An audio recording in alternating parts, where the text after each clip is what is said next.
Well, first of all, I'm just proud of the team. Dayton had a great game plan. They got into that 1-1-3 zone, kind of mixed it up a little bit, disguised their man coverage, and they did a great job. They made us think in the first half, and second half we kind of figured it out, played better defense, and got a great victory. Let's go ahead with first question, Jason, please. Hey, Penny, could you talk a little bit more about what led to you guys starting to click in the second half? I mean, there was like a big run to start the second half. I want to say it was like 16-3 over like a 2-minute span. And then there was another 8 or 10-0 run later in the second half. What was it that had you guys clicking? Well, I think they just settled the nerves. I think everybody comes out trying to do too much at one time. And they all want to do well, but sometimes it kind of backfires on us. And when we gather our nerves and then kind of settle down, everybody starts to understand the flow of the game, and things start to work a lot better for us. So I think that's what happened. Our flow just got a lot better. Next question, Terry. Hey, congrats on the win, Coach. Thank you. Hey, man, I know you got to be proud of this. Got to be one of your better, efficiently offensive game with only 10 turnovers and 17 offensive rebounds. How far can you go if you guys can continue to do this for the next 4 games? Man, we can get to the championship and win it if we play this way, because you're crashing the glass like that, like Lester was doing, like DeAndre was doing, like DJ was doing. Those guys were all over the glass. It's a huge advantage for us because it adds to our points, and it gives us our second opportunities, and that's what you want as a coach. We've seen Houston do it to us, and we've learned from that, and we have an offensive rebounding team as well. In the first half, we really didn't get many. Second half, we did better, and if we can do that, then we'll be tough to beat. Next question, Christian. Yeah, Coach, you just talked about offensive rebounding a little bit. I know you talked a lot about it after the Houston loss in the tournament. You hold their leading rebounder in Shamanga to 0 rebounds. You crash the offensive boards and win with an advantage there of 17-2. How important was that in this game? It was very important.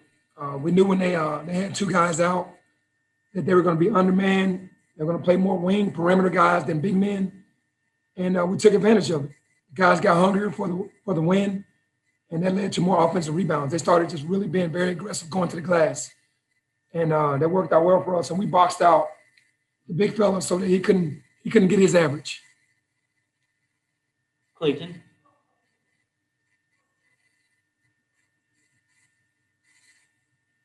Clayton Collier, are you there still? Yep, sorry, I was having tough time with the mute button. Coach, with there were a lot of teams that decided not to play in the NIT, for one reason or another. Just can you just speak to the benefit? I mean, you see what you guys did today of where you guys can be and what this tournament can do for you guys, not only this year but moving into next year, because it seems like you guys have really started to piece it together, down the stretch here. Yeah, it's just about momentum with us. Obviously, being the number 1 seed in the NIT, we're definitely thankful for that. We want to win the championship. We wanted to extend our season. We wanted to get better as a group because we missed 3 weeks of the season with the COVID pause. So we wanted more games, and we were thankful for the opportunity. We'll go ahead with 3 more that are lined up. First, Jeff. Yeah, hey, Penny, 2 things. In the NIT, sometimes teams want it more than others, and you wonder what the mentality of your team will be. Was it clear to you from the start that your team was locked in, and is that a good sign moving forward in terms of creating the momentum? Yeah, it is very important, and I knew that the team was locked in because when we were in both shoot-arounds yesterday, the guys were locked in. So, we want to win it. We're going to be in anything. We want to win it. We felt like, obviously, like a lot of other teams, that we should have been in the NCAA tournament. We didn't do that. We have the opportunity to still win a championship. And the NIT is a beautiful tournament. It's a great tournament. And there are a lot of good teams in this tournament. And we're happy to be here, and we want to win a championship. Can this spill over into next year in a positive way? Obviously it can, because we're building who we are, our culture, our system, and who we are. We're basically stamping that right now. And it'd be beautiful to end it with a championship. Thanks, Penny. Appreciate it. Next up, Jason.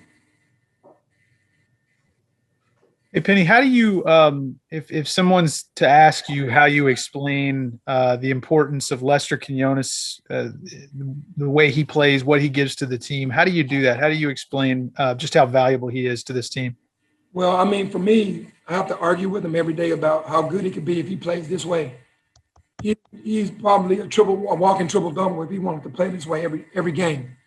He just won't buy into that all the time. He's very valuable to our team because of what he brings with his toughness, his defense, his shot making ability, and obviously he just crashing the glass. Nobody can keep him off the glass. So if he came in with that mindset every day, let everything else just come to him, and he would play this way every day. He's always valuable every game, but he could put up huge numbers every game.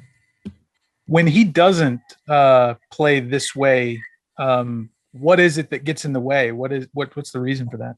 I think he wants to score more, and I think that takes away from him being a guy that does it on all levels. And I think he can do everything, plays enough minutes, he's tough enough, he's athletic enough, and he's good enough to get it all done. The days that he doesn't, he's more worried about getting shots up, and he shouldn't be worried about that because he can shoot the ball whenever he wants. He just has to continue to play like he played today. Appreciate it. And we'll finish up with Danielle, please.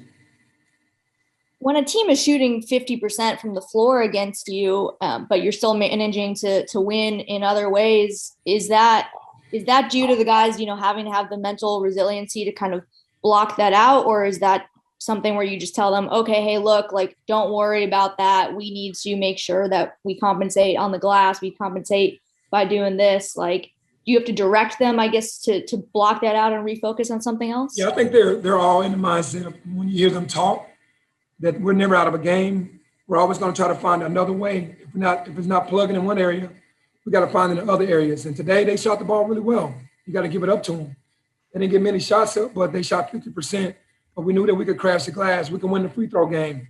We could get fast break points. We could get it in other ways. And that's what we did today. Okay, we'll be done with Coach, and Lester's coming up next. Well, I'd like to say to Jarvis Greer, I know he just battled cancer and got through it. Just say, Jarvis, can't wait to get back and see you, man. Just God bless. And, you're a legend in our town. And congratulations on that. God bless.